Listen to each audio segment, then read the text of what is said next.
Hello guys, yon. Nakakarating ko lang dito guys sa boardwalk. Dito sa boardwalk guys. So, ayan, pero dito ako sa kabilang side. So, doon ako pasyalan. Tapos dito rin ako sa ano.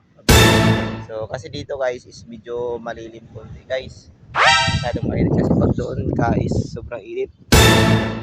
Itim na nga tayo, magiging lalo. Ayun, dito ako tumambay kasi medyo ano pa yung oras. Medyo may time pa tayo para mag-relax.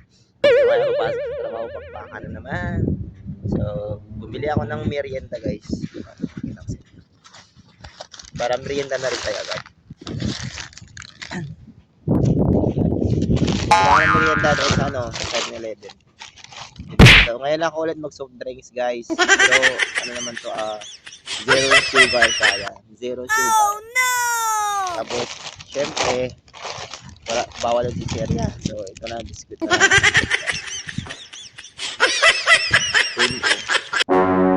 Ito na, bili ko 3 piraso guys. So, busog na ako nito guys. Kasi hindi naman ako matakaw, di ba?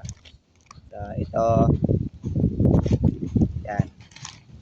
So, ayan, sa hindi pa mga, ano natin dyan, mga kababayan natin. So, sa mga hindi pa nagmerienda, alin na kayo? Bilang gumalaw guys yung bike. Akala ko dadala. Lakas na pala yung hangin guys. So, late na pala dito guys. Pag dito ka sa Olongapo, yung hangin is lalakas siya is by January na. Pag sa amin guys, sa Palawan guys is pag nagkaroon na ng beer yung yung buwan, ano bang umpisa yung may beer? No. September.